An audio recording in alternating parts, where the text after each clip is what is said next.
श्री राम का एक ही समय दो रूप धारण करके विश्वामित्र और वाल्मीकि के यहाँ जाना। श्री रामदास जी कहते हैं, हे विष्णुदास, एक समय राम सभा में सिंहासन पर भाई, पुत्रों तथा मंत्रियों के साथ बैठे थे। उस समय एक युवा ब्रह्मचारी दंड धारण किए और हाथों में कमंडल तथा पवित्र मृग चर्म लिए और काशाय वस्त्र धारण किए वहां आ पहुंचा।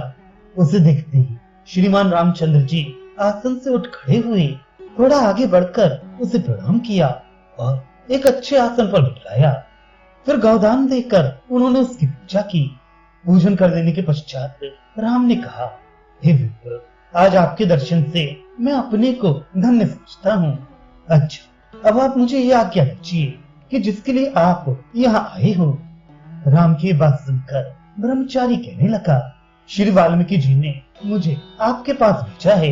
वो एक महायज्ञ करना चाहते हैं, इसलिए आपको बुलाने के लिए हमें भेजा है। हे राजीव, आज बड़ा अच्छा मुहूर्त है, अतएव सीता तथा अपने भ्राताओं के साथ आप शीघ्र प्रस्थान कीजिए। इस प्रकार वो ब्राह्मण कह ही रहा था कि इतने में एक दूसरा ब्रह्मचारी विश्वामित्र के आश्रम से आ पहुंचा। पहले की तरह राम ने उसका भी स्वागत किया। उसे एक दूसरे आसन पर बिठाकर उन्होंने उसकी भी उसी तरह पूजा की। इसके अनंतर उसके भी आगे बैठकर उन्होंने कहा कि जिस कार्य के लिए आपने कष्ट किया हो, मुझे आज्ञा दीजिए। राम की बात सुनकर ब्रह्मचारी ने कहा, हे राम, मुझे विश्वामित्र जी ने आपके पास भेजा है। वो एक महायज्ञ करना चाहते हैं, उसमें उन्होंने आपको बुलाया है, इसलिए आप शीघ्र प्रस्थान कीजिए। रघुत्तम राम उन दोनों ब्रह्मचारियों के संदेश सुनकर मुस्कुराए। उन दोनों से कहा, अच्छा चलेंगे। इस बात को सुनकर सभी लोगों को बड़ा विस्मय हुआ। वे परस्पर कहने लगे, राम इन दोनों के साथ जाकर कैसे उन दोनों यज्ञों में सम्मिलित हो सकेंगे। किसी ने कहा, राम के लिए अशक्य कौन सा काम है, वो क्या नहीं कर सकते। जैसे वन में उन्होंने उन 1000 स्त्रियों को हजारों रूपों से दर्शन दिया था, जिस प्रकार लंका से लौटकर आने पर भरत मिलाप के समय प्रत्येक मनुष्य से मिले थे, उसी तरह इस समय भी राम अपने 2 रूप बनाकर दोनों जगह चले जाएंगे। इसमें आश्चर्य करने की बात ही कौन सी है। जिसकी आत्मा इतने ऊंचे दर्जे पर पहुंच गई है और जो साक्षात परमात्मा है, उसके लिए अशक्य कोई काम नहीं है। इस तरह लोग आपस में बात कह ही रहे थे, तभी राम ने लक्ष्मण से कहा, लक्ष्मण, आज ही भोजन करने के पश्चात हम लोग बाहर चलेंगे। तंबू कनात आदि भिजवा दो और सेना भी तैयार करवाओ। वाद्य बजाने के लिए सेवकों को आज्ञा दे दो। राम की आज्ञा सुनकर लक्ष्मण ने तथास्तु कहा। तत्काल उन्होंने दूतों को तुरहे बजाने की आज्ञा दी। लक्ष्मण की आज्ञा अनुसार सेवक सब सामान ठीक करने लगे। इसके अनंतर राम उन दोनों ब्रह्मचारियों के साथ सीता के महलों में गए। जानकी जी को भी निमंत्रण का समाचार सुनाया और दोनों ब्राह्मणों के साथ भोजन किया। फिर बंधुओं के साथ सीता को हाथी पर सवार कराया। बाकी पूर्वासिनी नारियों को पुष्पक विमान पर एवं उर्मिला आदि को हाथी पर बिठाया। उन सबको सवारियों पर बिठाकर स्वयं भी एक हाथी पर सवार हुए और लक्ष्मण आदि भी हाथी पर बैठे। उस समय विविध प्रकार के बाजे बजने लगे और नर्तकियां नाचने लगी। बंदीजन राम को वृद्धावली सुनाने तथा नटगण मीठे मीठे स्वरों में गाने लगे। इस प्रकार अपने राजभवन से प्रस्थान करके राम रास्ते में बने हुए डेरे पर पहुंचे। वो रात्रि राम ने वहीं बिताई। सवेरे उठे तो स्नान आदि नित्य क्रिया की और फिर हाथी पर बैठकर चल दिए।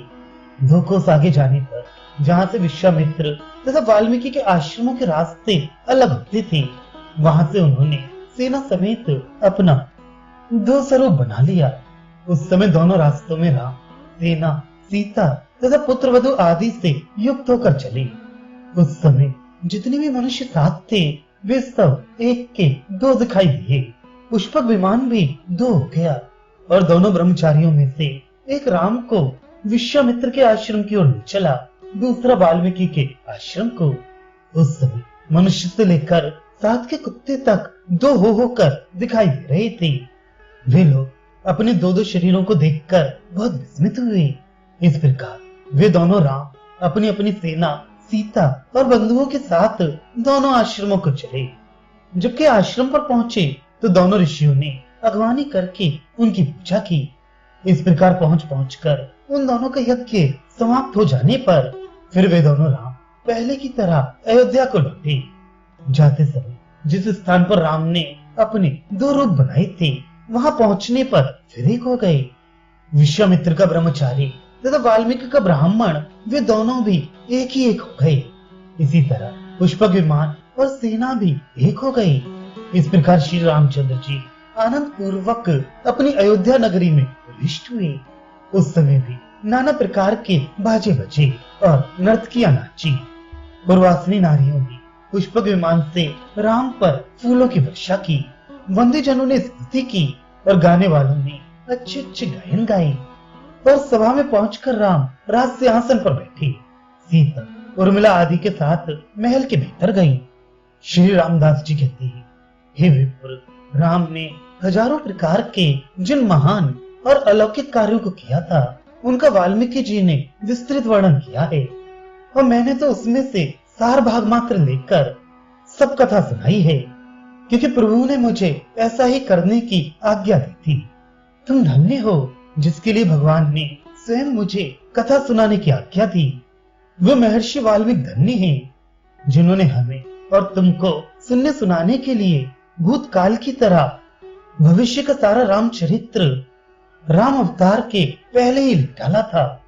वो वर्णन भी इतना सच्चा किया कि राम ने जो कर्म एकांत में किए थे, वो सब भी लिख दिया। श्री वाल्मीकि के समान ना कोई कवि हुआ है, ना होगा।